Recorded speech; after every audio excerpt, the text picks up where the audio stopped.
State security continues to hit headlines as violence erupts in parts of the country, the most recent being Mombasa over the death of madrasa teacher Sheikh Abo Drogo. The government, on the other hand, had the task of explaining to Parliament why circulars proposing a rise in state security machinery remuneration were yet to be implemented. The government has not really failed to implement the provisions of the above circulars, as 81.4% of the revised salary has been implemented. This shows that the government is committed to implementing the remaining portions of Phase 2 of the revised salaries once the funds are available.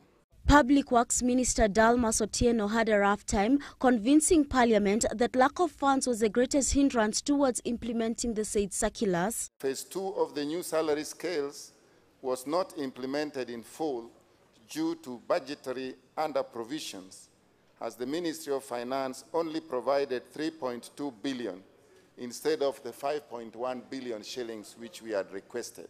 Mr. Speaker, it's very surprising to find that our government, the Grand Coalition government, which has vowed or whose main agenda or priority is to protect the life, property of the citizens of this country and to give security to its citizens, can toy around with this serious issue of trying to remunerate properly the police forces or the disciplined forces.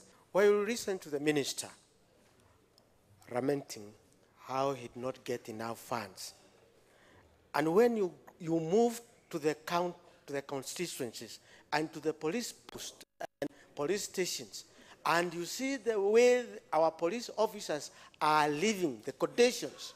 And I would invite the minister to my area, Kahulo Police Station. And yet, in the same voice, we are told by the Minister of Finance, funds are being returned to Treasury.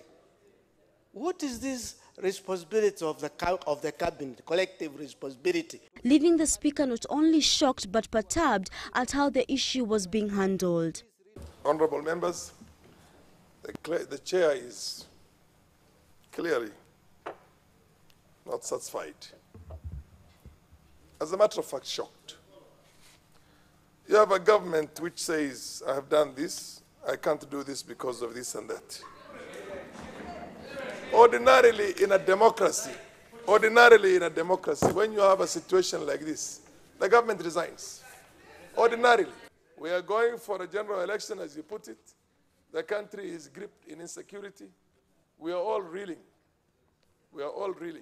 And frankly scared where our country is headed in terms of the many conflicts and the bloodshed that is all over the country.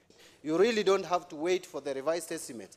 Nowadays, the current constitution allows you to request Parliament at any time to approve any overspending. And if you are in doubt, please read Article 223 of the Constitution. If the Ministry of State for Public Service refuses or plays politics with the remunerations and terms and remunerations of the police officers, and that affects our national security, then you know that you are culpable and you will be charged for having jeopardized national security. The Deputy Speaker therefore directed that Prime Minister Raila Odinga issues a comprehensive statement on the matter by Thursday on why the government had failed to implement the salary increment for the police force as outlined in the circulars issued by the government. The chair directs because of the fact that this is something to do with the coordination and supervision of the government.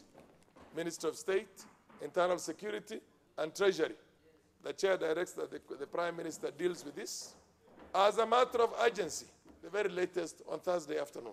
Lack of implementation of the circular has been touted as a reason for a purported go-slow in the police force. The police pay rise row is the third salary dispute that the government has to deal with, besides that of teachers and doctors.